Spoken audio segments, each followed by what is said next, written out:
କଳାହାଣ୍ଡି ଜିଲ୍ଲାର ଜୁନାଗଡ଼ ବ୍ଲକ ଆଟିଗାଁ ସପ୍ତପଲ୍ଲୀ ଉଚ୍ଚ ବିଦ୍ୟାଳୟରେ କ୍ରୀଡ଼ା ମହୋତ୍ସବ ଉଦ୍ଯାପନୀ ଉତ୍ସବ ଧୁମଧାମରେ ପାଳନ ହୋଇଛି।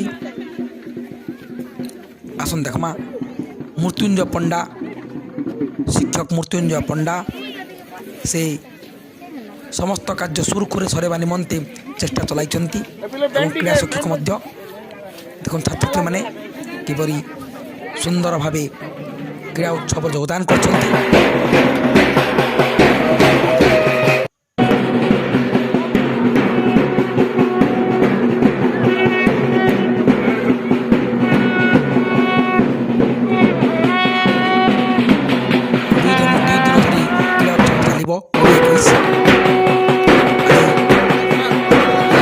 କ୍ରୀଡ଼ା ଉତ୍ସବଟି ଆରମ୍ଭ ହୋଇଛି ଏବଂ କାଲି ତାର ଉଦ୍ଯାପନୀ ଉତ୍ସବ ସମାରୋହ ପାଳନ ହେବ।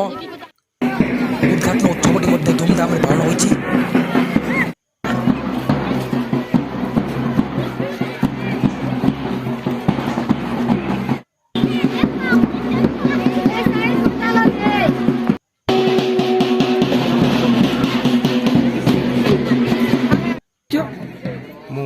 सप्तपल्ली मोर ना हूँ रवींद्र कुमार नायक मु सप्तपल्ली सरकारी उच्च विद्यालय खेल शिक्षक।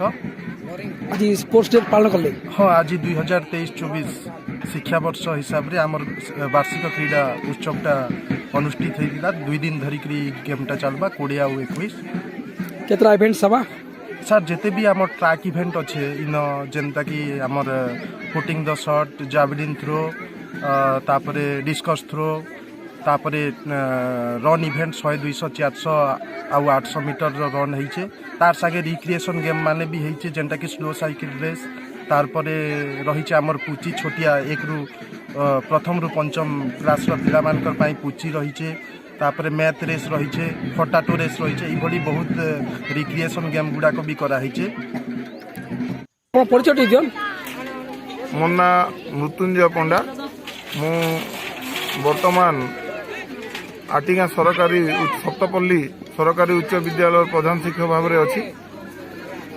आज आपनकर स्कूल रे काना एनुअल स्पोर्ट्स चली स्पोर्ट्स हाँ आज आम स्कूल एनुअल स्पोर्ट्स डे मान आरंभ है आज आटा दीर्घ 45 मान 45 वर्ष धरी चली आसूची जब स्कूल 1978 मसीह आरंभ होता से ही दिन एनुअल स्पोर्ट्स चली आसूची वर्तमान 45तम एनुअल स्पोर्ट्स डे आम पालन करूँ।